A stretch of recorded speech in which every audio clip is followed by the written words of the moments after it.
Oui, alors bon, le rapport en lui-même, nous on le trouve bien fait, assez complet là-dessus. Voilà, il met en évidence effectivement des problèmes. Donc, comme vous l'avez dit, hein, des problèmes de métiers très genrés, des inégalités de salaire médian, tout ça. Bon, très très clairement, votre feuille de route, voilà, elle nous semble très cohérente là-dessus. En revanche, voilà, nous on se demandait pourquoi des rapports similaires ne sont pas faits sur les questions d'inclusion des personnes en situation de handicap, des personnes queer ou des personnes racisées, afin de croiser toutes ces données. Parce que voilà, pour avoir déjà posé la question en commission, nous avons bien conscience que ce rapport, si celui que vous avez présenté, est une obligation effectivement voilà, faite à toutes les mairies, là où ce n'est pas le cas apparemment pour ces autres formes de discrimination. Cependant, nous, on pense que on gagnera en efficacité avec une vision d'ensemble et la possibilité, effectivement, de croiser ces données, puisque, en effet, hein, toutes ces luttes sont équivalentes en termes d'importance et sont surtout, au demeurant, interconnectées.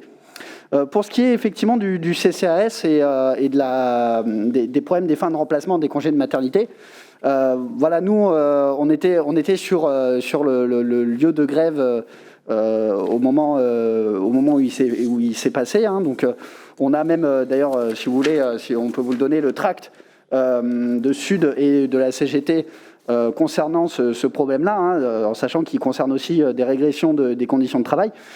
Mais voilà, donc nous, on vous demande effectivement de répondre au plus vite à ces problèmes. Et au-delà de ça, par contre, voilà, je tenais quand même à saluer le fait que le rapport en lui-même soit écrit en écriture inclusive. Hein, c'est quelque chose que effectivement vous étiez engagé à faire là-dessus. Donc là-dessus, voilà, je vous en suis reconnaissant. Par contre, voilà, en tout cas, voilà, par contre, on se pose la question de pourquoi ce n'est pas encore le cas sur toutes les délibérations. Oui. Donc, l'accueil des enfants de 0 à 3 ans, on le sait, est assuré soit par des assistantes maternelles agréées dans le cadre des MAM, maisons d'assistantes maternelles, soit en crèche. Celles-ci sont municipales, associatives ou privées. D'ailleurs, la part des crèches privées à Bordeaux semble avoir connu ces dernières années un boom spectaculaire, comme partout, mais nous y reviendrons. Disons d'entrée que nous voterons pour les délibérations 70 et 71 aussi au passage, même si elle n'est pas, dégroupée, voilà, c'est ça, merci. À nos yeux, encourager et soutenir la formation des assistants et assistantes maternelles, c'est la moindre des choses. Mais nous souhaitons mettre cela dans le contexte général de la politique de petite enfance à Bordeaux. Une remarque au passage. Concernant la répartition de l'offre crèche municipale, crèche associative, crèche privée, on ne peut pas dire que le site de la mairie de Bordeaux.fr soit un modèle de transparence. Voici rapidement 3 sujets, 3 alertes en lien donc avec la petite enfance. Premièrement, les raisons d'un récent mouvement de grève dans l'ensemble des crèches du pays. Une réforme que nous appelons contre-réforme, portée par le secrétaire d'État à l'enfance et aux familles Adrien Taquet, prévoit entre autres recul d'augmenter à 6 le nombre de bébés maximum par puéricultrice.